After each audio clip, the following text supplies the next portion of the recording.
Nunca es demasiado tarde para ser un artista, de Julia Cameron. Semana 9.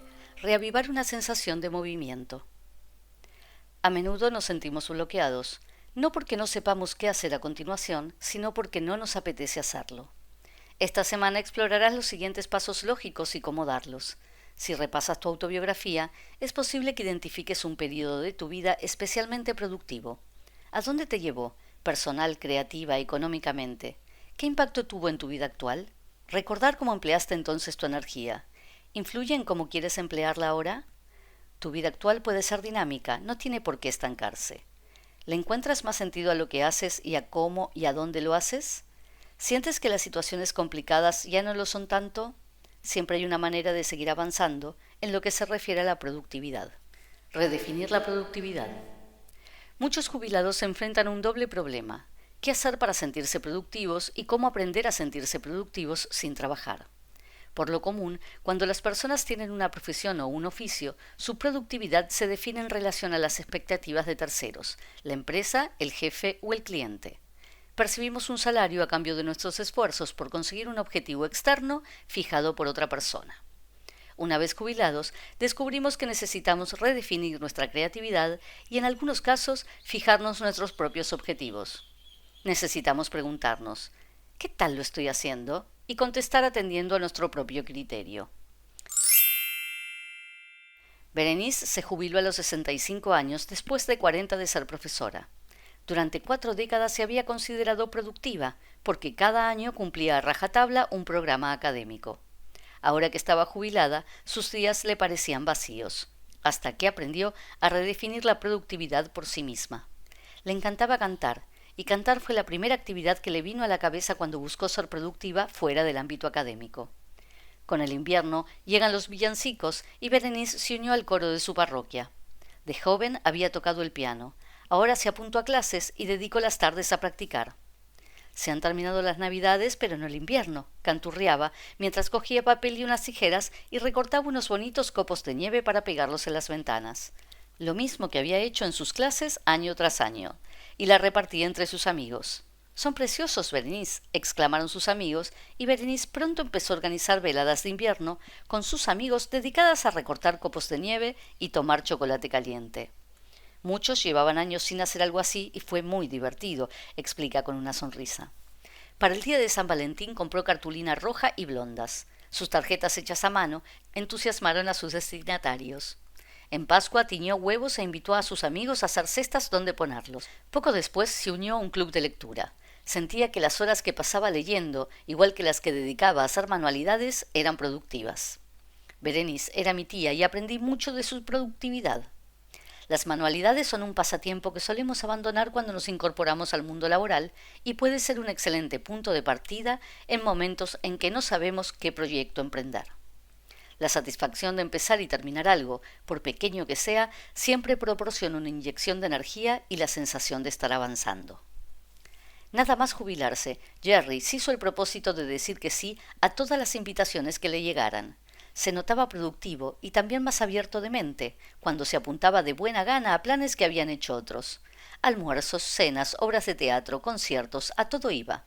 Estaba más ocupado que cuando trabajaba, cuenta. El problema era cómo corresponder.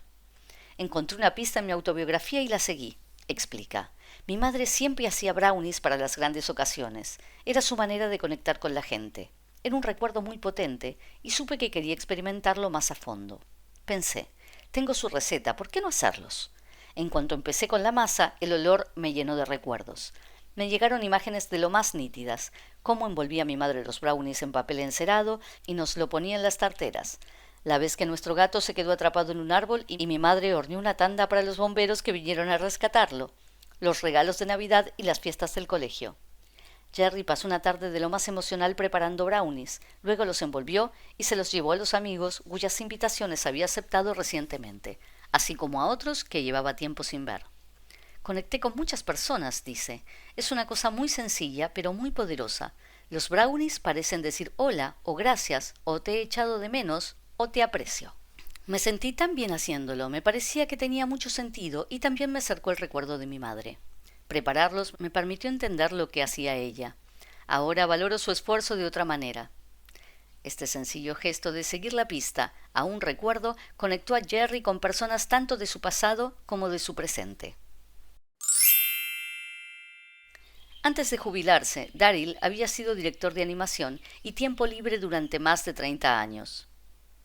Cada día que iba a trabajar sabía que estaba haciendo algo productivo, ayudar a su comunidad. Los primeros días de jubilación, cuando le preguntaban a qué se dedicaba, siempre contestaba con una lamentación: no he hecho nada productivo. A medida que pasaba el tiempo, empezó a preguntarse: ¿quién soy yo sin mi trabajo? La primera respuesta la encontró en las relaciones: soy amigo, soy padre, soy abuelo. Cuando estaba trabajando no tenía tiempo de disfrutar de todos esos roles. Cuando me jubilé empecé a valorar muchísimo todas mis relaciones. Daryl siempre había sido una persona muy activa, y aunque algunos días se mantenía ocupado visitando amigos o cuidando a sus nietos, otros tenía la sensación, bastante desagradable, de que las horas se le habían pasado sin haber hecho nada útil. Pasó el tiempo y a Daryl le preocupaba cada vez más su productividad diaria. Me sentía culpable por las horas o días en que no hacía nada, hasta que me di cuenta de que me estaba cuidando a mí mismo. Ahora esos días los considero sencillamente días para descomprimir, y la verdad es que me ayudan mucho. Daryl explicó su concepto de días para la descompresión a otros amigos, también retirados, y estos le animaron a que los asumiera y le advirtieron: no te exijas demasiado el primer año. Daryl escuchó sus consejos y se dedicó a disfrutar de sus días de descompresión. Sé que no van a durar para siempre y que este tiempo de no hacer nada terminará por conducirme a mi próxima actividad. Creo que es un periodo de adaptación y no tengo problema con ello. Una vez eliminada la presión a que se sometía él mismo y al repasar los recuerdos que habían salido a relucir en su autobiografía, no tardó en decidir que le apetecía dar clases de carpintería. Siempre le habían gustado las artes visuales y de niño dibujaba caricaturas de su familia y sus amigos. En clases de educación artística siempre había sobresalido e incluso se había metido en líos por adornar sus libros de matemáticas y ciencias con dibujos satíricos de sus profesores. Aquello había sido fuente de humor y diversión, pero llevaba muchos años sin hacer nada artístico, concretamente desde que se había convertido en un adulto responsable. Había vivido con orgullo el talento para el arte de sus hijos, pero dejado de lado su propia creatividad. Ahora se dio cuenta de que había llegado el momento de recuperarla. La carpintería siempre le había interesado. Había pasado sus años de padre dedicando su creatividad a estimular la creatividad de sus hijos. Me parece genial que papá se apunte a clase, dice Piper, su hija mediana. Cuando le dije que quería ser actriz, me animó y me apoyó en todo. Piper anima a su padre a que desarrolle su creatividad. Cuando papá dice que no ha hecho nada creativo en 3 meses, me parece que está siendo demasiado exigente consigo mismo. Espero que las clases de carpintería le parezcan creativas. Desde luego, a mí sí. Daryl tiene que agradecer esta nueva elección que ha hecho a su paciencia y el apoyo de toda su familia. Acaba de empezar con las clases de carpintería y ya está entusiasmado con su nuevo proyecto. Me gusta mantenerme ocupado, pero no solo por estar ocupado. Esto me interesa de verdad, dice. Encontrar una actividad que nos llene, en lugar de limitarnos a llenar las horas con esto y aquello, en ocasiones requiere valor. El concepto de productividad cambia según las etapas de la vida. Los objetivos que nos ponemos al jubilarnos pueden ser muy distintos de los que tenemos cuando estamos trabajando. Pueden parecer demasiado grandes o demasiado pequeños. La libertad a la hora de fijarlos puede resultar abrumadora o conducir a la parálisis. Sin embargo, he descubierto que existen trucos para poner en marcha la productividad y que una vez iniciado un proyecto, éste suele cobrar impulso solo. Lisa tenía el muy ambicioso plan de organizar y crear álbumes con todas las fotos familiares que había hecho y heredado. La autobiografía me despertó un fuerte deseo de conectar con el pasado, dice, y así es como quería vivirlo, creando libros con toda esta historia visual, pero no conseguía ponerme a ello. Día tras día, semana tras semana, Lisa se reprendía a sí misma por procrastinar. Como muchos de nosotros cuando nos embarcamos en una tarea exigente, le abrumaba la envergadura del proyecto. Luego se castigaba por aplazarlo y a continuación se sentía culpable y apática, con lo que seguía atascada. Le sugerí que probara a sobornarse a sí misma. Se quejó. Suena tonto. Lo es, dije. Las cosas que funcionan son tontas. Así que, aunque no le parecía bien y seguía convencida de que su enfoque, todo o nada, era mejor, Lisa probó con pasos pequeños y sobornos. Si empiezas, le dijo a su artista interior, te compraré unos pantalones nuevos. Llevaba prácticamente un año con el mismo par. Para su sorpresa, Lisa empezó y la tarea le llevó menos tiempo y esfuerzo de los esperados. Tenía que empezar por alguna parte, así que despejé una mesa grande de mi despacho y decidí que sería mi mesa de trabajo. Estuve algún tiempo recopilando fotos de toda la casa y poniéndolas en la mesa. No hice más, pero fue el principio. También cumplió su promesa de comprarse unos pantalones. A continuación, y a instancia mía, le hizo otra oferta a su artista interior. Si ordenas fotografías durante 2 horas, le dijo, te compro un abrigo nuevo. Ordenó fotos y se compró el abrigo. No puedo permitirme más sobornos, me dijo, aunque se sentía muy aliviada por haber iniciado el proyecto con el que llevaba tanto tiempo soñando. Prueba con un soborno más pequeño, le dije. No tiene por qué ser algo caro. Esta vez Lisa le dijo a su artista interior, cuando hayas recopilado todas las fotografías que hay en la casa y te hayas puesto en contacto con todo el que creas que puede tener fotos que a ti te faltan, te llevaré a tomar una buena taza de cacao a la fábrica de chocolate. De nuevo se puso manos a la obra, rebuscó en cajas, subió al ático, registró cajones y envió correos a familiares con la taza de cacao bailando en sus pensamientos. Qué contenta estaba, dice. Me hacía ilusión lo de la taza de cacao, pero es que además mi proyecto cobraba impulso. Por fin estaba siendo productiva. Tengo que reconocer que esto funciona. Lisa había establecido ya un patrón, ofrecer una recompensa y luego trabajar. Trabaja y podrás ir a ver la nueva película de Woody Allen, se ofreció a sí misma. Con el tiempo, tuvo una estantería llena de álbumes de fotos ordenados cronológicamente y etiquetados con cuidado. Qué satisfecha estoy. Estoy pensando en cuál será mi siguiente proyecto, y ahora sé que conseguiré ponerme con él. Los sobornos me hicieron mucho más feliz. Como estaba más feliz, fui más productiva. Sí. Recuerda, nuestro artista interior, nuestra parte creativa, es un niño. Los sobornos que les ofrecemos deben ser divertidos.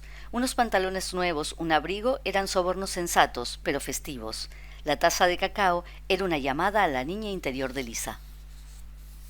Probé esta misma técnica de sobornos igual a rendimiento con Caden, que estaba bloqueado. Quería pintar, pero no podía. También él lo pasó muy bien con esta estrategia. Sus sobornos tendían a ser del tipo aventurero. Si pintas, le prometió a su artista interior, te llevaré a hacer el paseo en barco alrededor de Manhattan.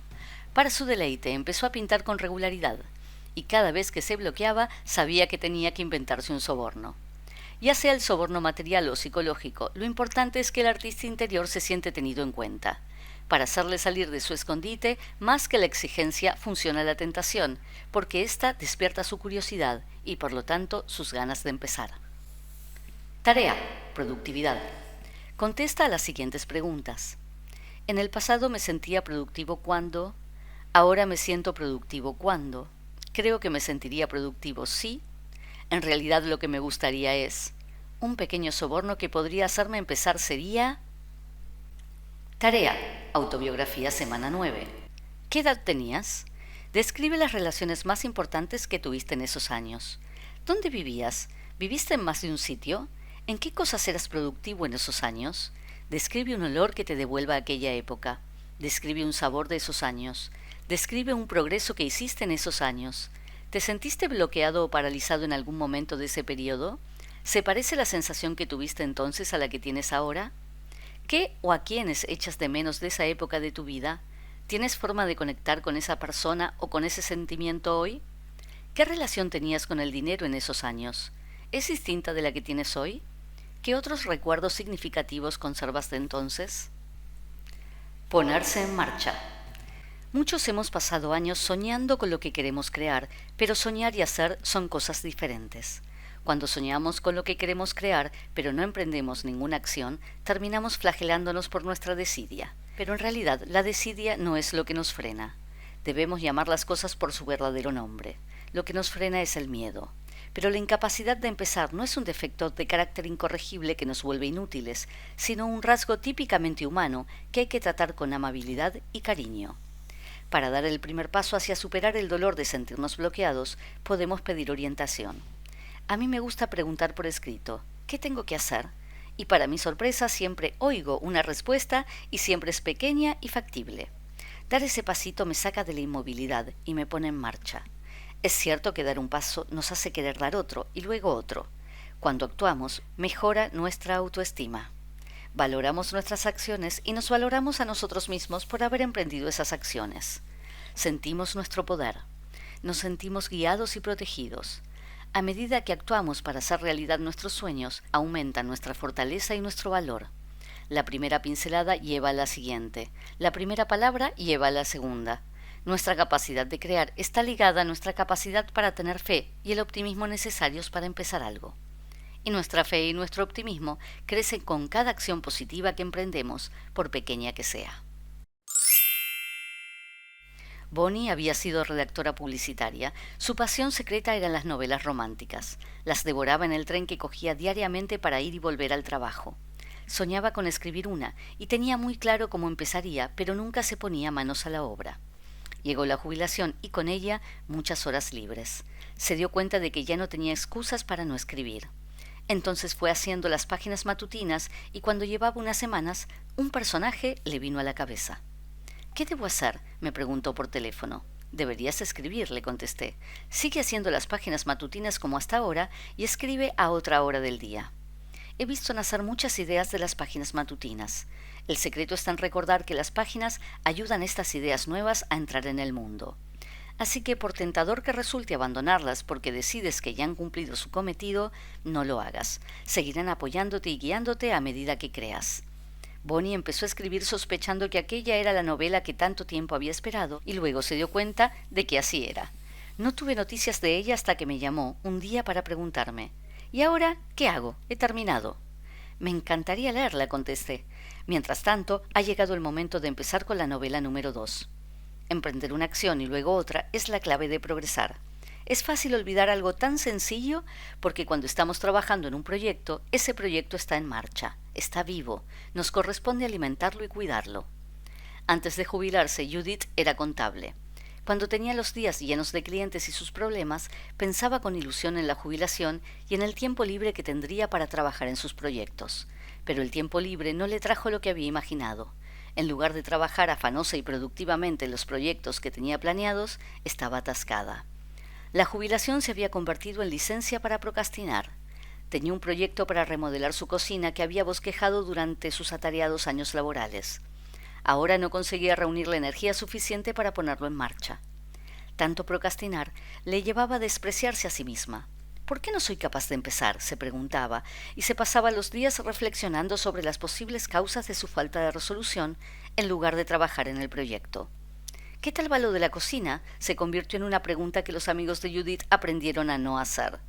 La cocina no iba hacia ninguna parte y la autoestima de Judith estaba por los suelos de tanto hacer comidas entre paredes a medio pintar y trozos de granito y azulejo. «Me siento incapaz hasta de tomar las decisiones más insignificantes en esta estúpida cocina», me dijo. «Creo que es porque no estoy segura de tener otra cosa que hacer con mi tiempo libre. Si no termino esto, entonces siempre tendré algo que hacer. Pero es triste, sobre todo ahora que paso más tiempo en casa. Me enfrento todos los días a esta chapuza sin terminar. Si necesitas algo, encárgaselo a alguien ocupado». Es una frase que Judith solía citar cuando trabajaba y se enorgullecía de su capacidad para terminar las tareas que se asignaba para cada día y algunas más. Ahora se dio cuenta con amargura de que el dicho le iba como anillo al dedo. Echaba de menos sus días atareados y la sensación de satisfacción que le producía resolver los problemas de sus clientes. Por fin, desesperada, cogió a algún cliente por libre. De inmediato su ánimo mejoró y empezó a trabajar de nuevo en su proyecto tantas veces aplazado. A los 3 meses estaba tan ocupada como antes de jubilarse y tenía la cocina terminada con unos azulejos de los más alegres. «Es posible que algunas personas no estén hechas para la jubilación», reflexionaba Judith. Atareada y feliz, ahora se da cuenta de que no le había llegado el momento. «No podría haberlo descubierto de otra manera», dice. Ahora está redecorando su dormitorio, decidida a trabajar en ello en el tiempo libre que le deja su trabajo a tiempo parcial como gestora. El de Judith no es un caso aislado. Muchos jubilados se sienten incapaces de empezar algo solos. No todos pueden coger las riendas de la carrera profesional que han abandonado, como hizo Judith. Para los que tienen problemas para ponerse en marcha, las páginas matutinas son un buen punto de partida. Son una acción diaria, consistente y productiva. Combinadas con otras herramientas, cambian nuestra trayectoria y nos vuelven activos. Los jubilados también se impacientan con su nueva vida. Mis herramientas contestan preguntas, pero también las plantean. En palabras de Rainer Maria Rilke, sé paciente con todo lo que está sin resolver en tu corazón e intenta amar las preguntas en sí mismas. Para muchos, las preguntas que plantean las páginas matutinas exigen un grado de introspección al que no están acostumbrados. Janice se sentía atascada. Aunque vivía en Santa Fe, una ciudad llena de color y de cosas que ofrecer, no disfrutaba de sus atractivos. Después de jubilarse se sentía deprimida porque ya no la necesitaban y también aislada. A instancias de una amiga, empezó de mala gana a leer la agenda cultural del periódico de los viernes. De peor gana aún, se arrancó a sí misma de lo que llamaba aburrida rutina y se embarcó en una aventura semanal acudiendo a una serie de conferencias sobre arte moderno. Al principio se sintió intimidada. Tenía la impresión de que todos los presentes sabían más que ella. «Tienen un aspecto tan cool», se lamentó a su amiga. «Van por ahí como si fueran obras de arte, grafitas redondas, chaquetas, camisas y pantalones gris monocromático, pelo de punta teñido y brillante. Ninguno va normal». En la tercera conferencia su compañera de asiento le habló. «¿Vienes todos los días?», le dijo. «Sí», dijo Janice. «Me siento como un alumno en clases de recuperación». «Yo también», dijo la vecina de asiento. «¿Te apetecería si fuéramos a ver galerías?». «Sí», contestó Janice. «Hay una exposición maravillosa de un artista que se llama Chris Richter en chiaroscuro. Podríamos empezar por ahí». Janice se apuntó a la visita de la galería y descubrió para su sorpresa que se sentía inesperadamente optimista. «De hecho, me sentí moderna», comentó, y a sus 63 años estaba activa por primera vez en mucho tiempo. La jubilación es un momento perfecto para volverse más activo. Es un tiempo de elegir con libertad, de oportunidades. Cuando las posibilidades parecen infinitas, es emocionante probar todo aquello que nos motive o nos llame la atención. Dave y Joan son un matrimonio y formaban un equipo profesional de dentista e higienista. Estaban acostumbrados a las largas jornadas laborales. Cuando se jubilaron, el tiempo se les hacía eterno y necesitaban muchas actividades para llenarlo. Empezaron trabajando en equipo, tallando y pintando bonitos patos de madera. Eran tan buenas sus tallas que ganaron un campeonato nacional. En Navidad me regalaron una. Pero de pronto descubrieron que aquello no era suficiente. Se ofrecieron voluntarios para prestar atención dental en un centro penitenciario. Aquello mejoró, pero seguía sin bastar. Joan empezó a entrenar en un gimnasio y pronto mejoró en forma física a muchas personas de 30 años. Para no quedarse atrás, Dave se puso a buscar otro pasatiempo y comenzó a hacer pan. Cuando ya no le cabían las barras de pan en la despensa, la regalaba a vecinos y amigos. «¿Cómo te salen tan buenas?», le preguntó una vecina. Aquella pregunta dio lugar a una clase monográfica de hacer pan. Dave descubrió que le encantaba enseñar y que a todos les entusiasmaba el pan que hacía. Cuantas más cosas hago, más quiero hacer», dice Dave. «Cuanto más tiempo paso sentado, más tiempo quiero estar sentado, y ahí es cuando la paso mal». Sin duda, es mucho más fácil y doloroso ser un artista bloqueado que trabajar. Cuando estamos bloqueados, nuestros sueños nos parecen desmesurados, irrealizables incluso. Cuando hacemos cosas, por pequeñas que sean, lo que antes nos parecía imposible y abrumador se vuelve sencillo. El kit de herramientas nos saca de la inercia y nos impulsa a actuar. Las herramientas en sí son activas. Nos dicen lo que queremos, lo que no queremos, aquello de lo que queremos más y aquello de lo que queremos menos. Nos aportan lucidez y terminan con nuestra indecisión. Cuando recordamos nuestros sueños y metas en la autobiografía, vemos con claridad las razones de no intentar hacerlos realidad. Entramos de nuestra propia mano en un mundo con el que hasta entonces solo habíamos soñado. Ya no nos conformamos con dormirnos en los laureles y nos ponemos en marcha, casi sin darnos cuenta, hacia la consecución de nuestros sueños.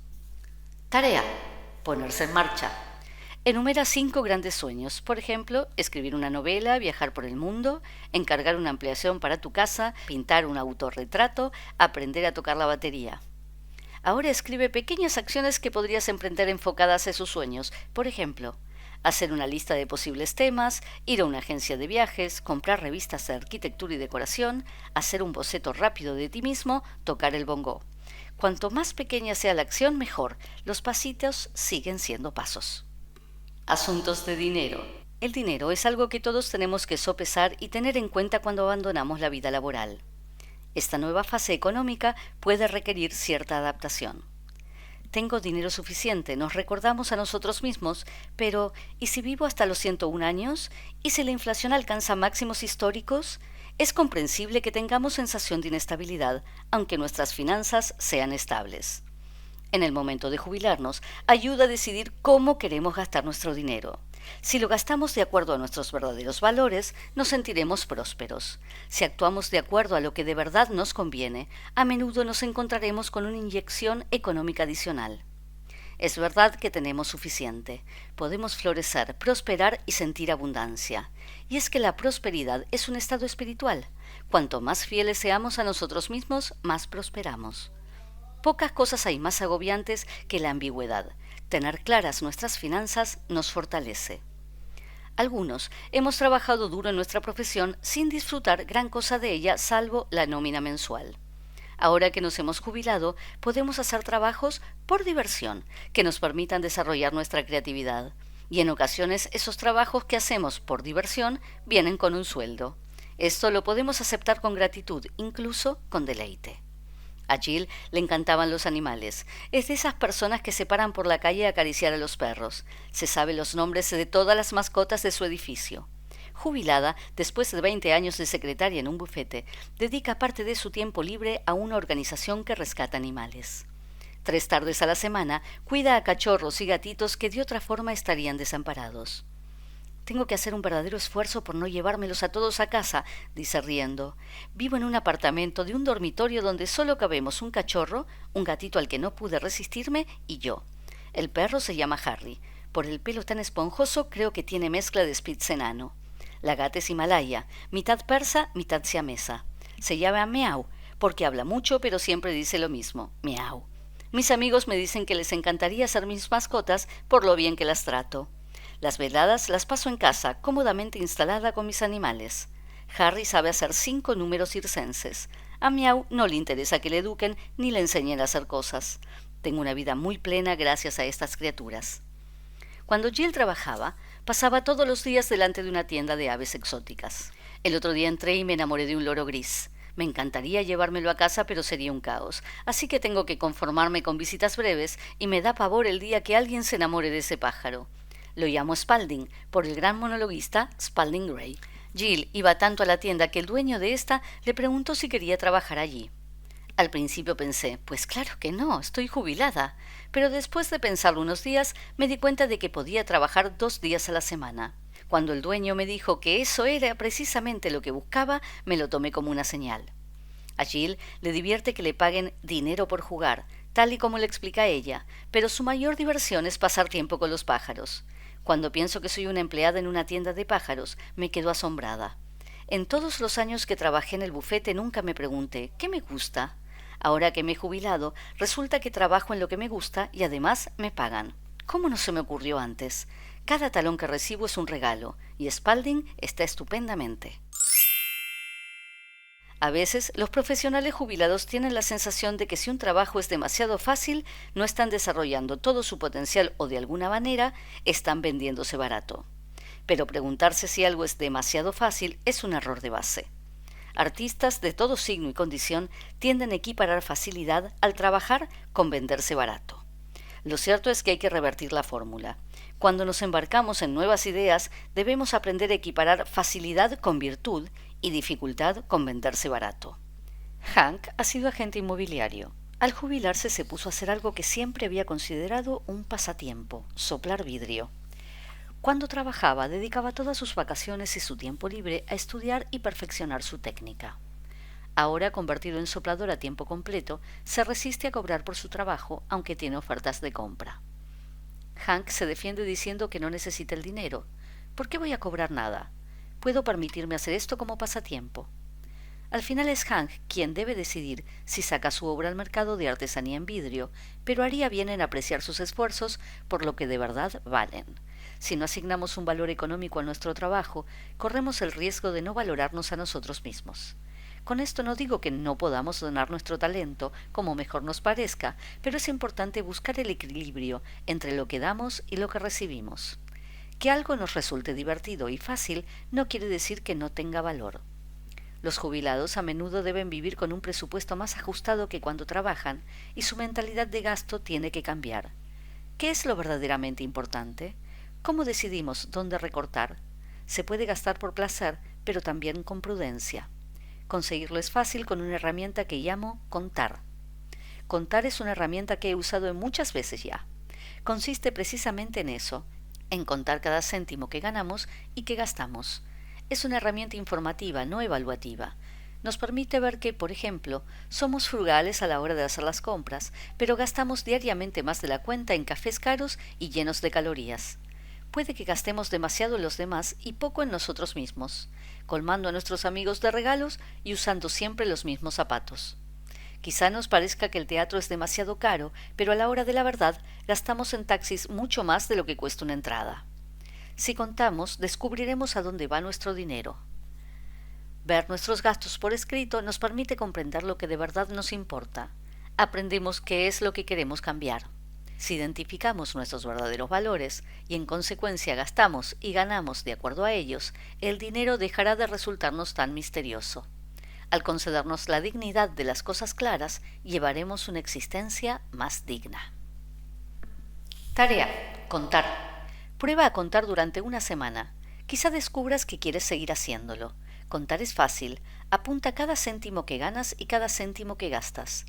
Eso incluye gastos grandes y pequeños: comprar un coche, pero también un periódico, recibir una herencia inesperada, encontrarse una moneda en el suelo. Todo cuenta. Escríbelo. Al final de la semana, revisa tus gastos y verás tus patrones con claridad. El cuidador profesional. Muchas veces veo en mis alumnos jubilados que aquellos con una profesión dedicada a servir a los demás les cuesta más trabajo trasladar esa atención hacia sí mismos una vez que se jubilan. Enfermeras, médicos, profesores, chef, cualquier profesión de esas en las que nunca se termina de trabajar, con frecuencia se adaptan mal a su nueva situación. Incluso si están preparados para jubilarse o cansados de trabajar, la novedad que supone no sentirse necesario les supone una conmoción. Ahora que sus capacidades profesionales no son requeridas, pueden sentirse sin rumbo, resentidos incluso. Les puede pasar a personas que trabajan cuidando a los demás, pero también a los padres cuyos hijos vuelan del nido, a los que se ocupan de un familiar mayor o cualquiera que haya hecho las veces de pila para otra persona. Dennis fue chef en un restaurante de lujo durante muchos años. Cuando empecé, dice, tuve que trepar con uñas y dientes para llegar a la cima. Era incansable, estaba lleno de ambición y de motivación, no me detenía ante nada. El estilo de vida lleno de altibajos propios de un chef le iba bien. Tal y como él lo describe, nunca tenía sensación de avanzar y las subidas de adrenalina eran continuas. Puesto que en su profesión uno nunca termina de estar al día, su lista de cosas que hacer siempre era infinita y siempre se sentía necesitado. Jubilarse fue como tirarse de un tren en marcha, explica. Prácticamente me desmoroné, no tenía ni idea de qué hacer con mi vida. Para cuando se jubiló, Dennis estaba exhausto, pero también acostumbrado a un horario interminable y lleno de adrenalina y a tener un equipo de trabajadores, por no hablar de los clientes del restaurante, que dependían de él. Estaba acostumbrado a cuidar de los demás. Eso le daba sentido a mi vida todos los días. Ahora no tengo idea de a qué dedicar mis horas. Cuando le sugerí que probara a pensar en maneras de cuidarse a sí mismo, reconoció que no lo había hecho nunca. Tengo una buena casa, un buen coche, pero hay cosas que nunca he hecho, como cogerme unas vacaciones que no fueran por trabajo o darme un masaje. Al escribir su autobiografía, Dennis recordó que a los 40 y tantos años, cuando se hizo cargo del restaurante que sería donde transcurriría el resto de su carrera profesional, había vivido un momento cercano al pánico. Sentí que tenía que triunfar y pronto, dice. Me vi de joven y me di cuenta de que había estado dispuesto a renunciar a todo por mi profesión. No es de extrañar, por tanto, que ahora tenga la sensación de estar perdiendo una parte muy importante de mí mismo. Cuando lee su autobiografía, Dennis siente, en cierta manera, lástima de sí mismo. Si te cuesta trabajo pensar en cuidarte a ti mismo ahora, prueba a cuidar a tu yo pasado, le sugerí. ¿Qué necesitaba ese hombre de 40 y tantos años que no consiguió? Dennis reflexionó al respecto y terminó por darse cuenta de que no había tenido un verdadero mentor. Me sentía solo, dice. Era como si tuviera que abrirme camino en la selva sin ayuda, que no podía contar con nadie. Ahora que lo digo me doy cuenta de lo triste que resulta. Ojalá pudiera dar marcha atrás y ser un mentor para mí, yo, de aquellos años. La buena noticia es que, hasta cierto punto, puede. Poco a poco Dennis trabajó hasta reencontrarse con su yo de 40 años. Al principio pensé que debía irme un mes a la playa a descansar, pero ahora me doy cuenta de que eso no es lo que de verdad me apetece. Quiero hablar con otras personas, quiero conocer a otros restauradores, a personas que se hayan jubilado y hayan conseguido emprender otra actividad que les resulte satisfactoria. El arte de cuidarse a uno mismo es muy específico y debemos ser sinceros con nosotros mismos sobre la verdad que necesitamos. Si lo que necesitamos es consejo, tomarnos un litro de helado no nos ayudará. Si necesitamos descansar, una agenda sobrecargada nos alterará más. Si hemos dedicado muchos años a servir a los demás, la investigación para encontrar lo que necesitamos puede requerir bastante tiempo. Por favor, sé paciente, merece la pena. Fred llevaba algún tiempo jubilado cuando su mujer cayó enferma. Se convirtió en su cuidador y terminó pasando todo el tiempo a su lado. No podría haber hecho otra cosa, dice, pero fue muy doloroso en muchos sentidos. El estrés de la enfermedad de su mujer le pasó factura a él también. Estoy exhausto físicamente, pero también mental y espiritualmente. Casi no he tenido tiempo para estar triste. Para Fred, ir a darse un masaje fue casi un gesto radical. No me puedo creer que mis planes se reduzcan a eso, pero voy a probar. Durante el masaje se dio cuenta de lo mucho que le dolía la pérdida de su mujer. Echaba de menos que alguien le tocara. Recordó momentos de felicidad y de sufrimiento. Sintió compasión de sí mismo y se dio cuenta de que llevaba años sin pensar en sus necesidades. Cuando el masaje estaba a punto de terminar, concertó cita para darse otro. Para Fred aquello era una terapia productiva. Decidió que se daría un masaje a la semana. Para muchos jubilados, el arte de cuidarse a sí mismo es complejo, pero sus recompensas exceden con mucho el dinero que deben invertir. Cuando no tenemos claro cuál debe ser nuestro siguiente paso, nos viene bien buscar en nuestra autobiografía pistas de cosas que nos habría gustado tener. Cuando cuidar de otros nos ha dejado agotados, lo que más nos ayudará es dedicar tiempo a mimar nuestro maltrecho yo. Echarnos una mano a nosotros mismos cuando no estamos acostumbrados a ello y descubrir qué poco necesitamos para sentirnos mejor puede constituir toda una sorpresa. Al preguntarnos qué necesitamos de verdad, quizá descubramos inesperadamente que tenemos la respuesta y que además es sencilla. Tarea: cuidar de nosotros mismos. ¿Has sido alguna vez las pilas de otra persona? Enumera 3 momentos de tu vida en que invertiste más energía en una relación de la que obtuviste muy poco. Si un recuerdo te resulta particularmente emotivo o doloroso, dedica 5 minutos a escribir sobre esa relación. Ahora, escribe 10 cosas, de menor a mayor, que podrías hacer para mimarte un poco. Cosas que no te costaría hacer para otros, pero que rara vez o nunca te regalas a ti mismo. Elige una cosa de la lista y hazla. Avanzar. Hacer lo que te toca. Muchos pueden sentirse confusos cuando se enfrentan a su jubilación. Durante su vida profesional sabían lo que venía a continuación. Su jefe, su empresa o sus clientes dictaban su agenda. Una vez jubilados, sin nadie que la dicte, pueden atravesar momentos de sentirse perdidos sin saber en qué ocupar su tiempo. De pronto se encuentran en casa al mediodía y entre semana y descubren que llevan varios minutos de pie delante de la nevera o con la mirada perdida en las páginas de un periódico mientras tratan de decidir qué hacer. Estos momentos de confusión son algo normal. A quien los tiene le digo, haz lo que te toca. No pienses en el panorama general y céntrate en las cosas pequeñas. Para la mayoría de nosotros debería resultar fácil.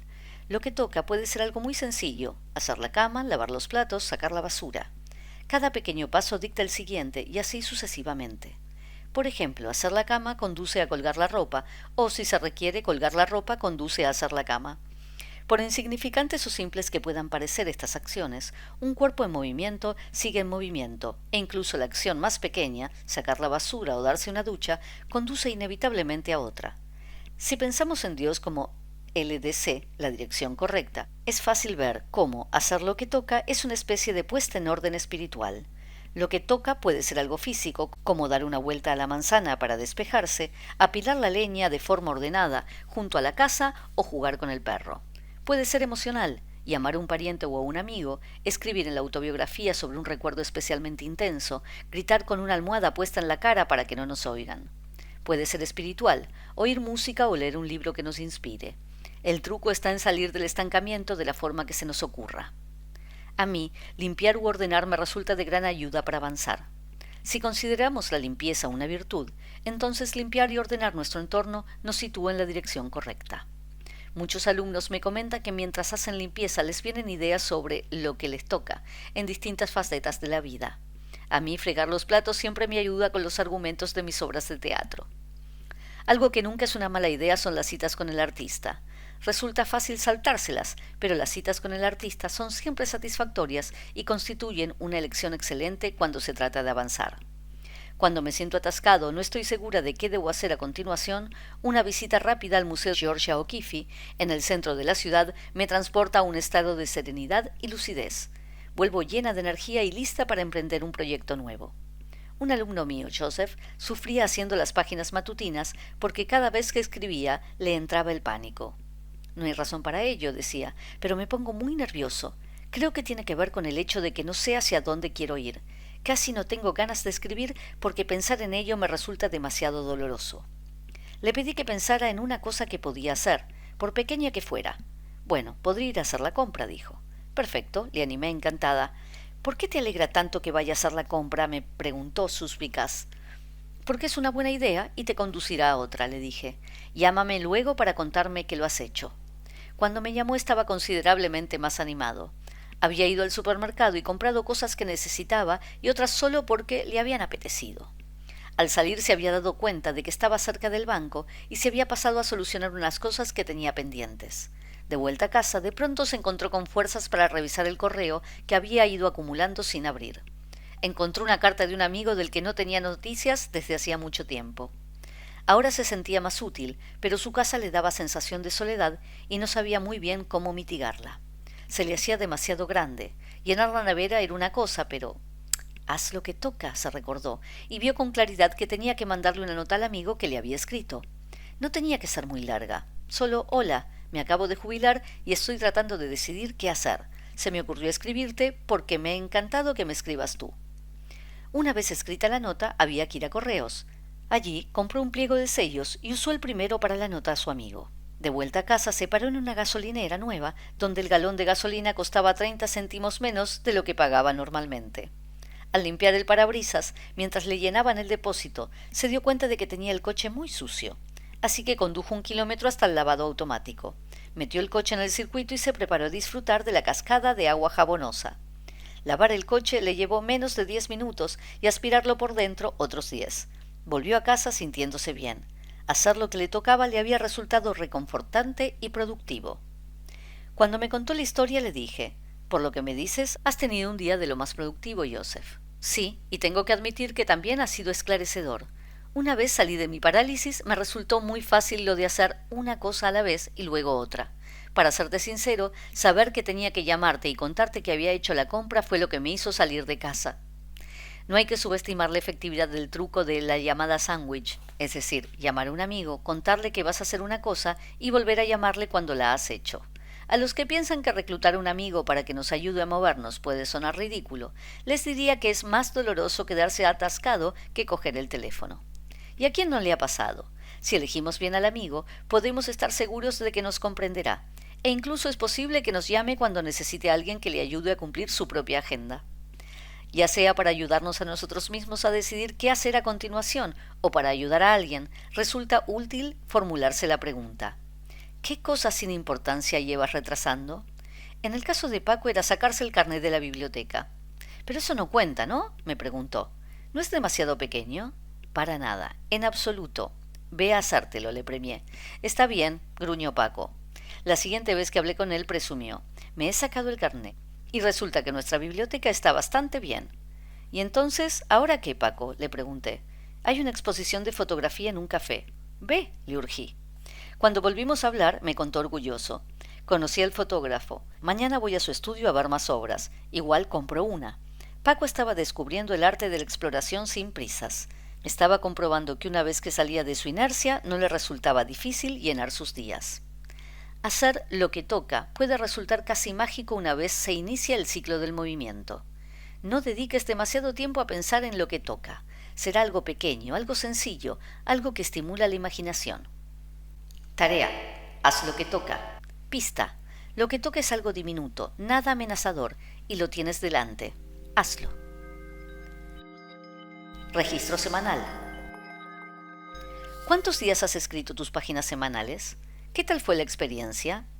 ¿Hiciste la cita con el artista? ¿Qué fue? ¿Descubriste algo en tu autobiografía que te gustaría explorar en una cita con el artista? ¿Has dado paseos? ¿Notaste alguna cosa cuando los dabas? ¿Cuántos ajás has tenido esta semana? ¿Has experimentado sincronicidad esta semana?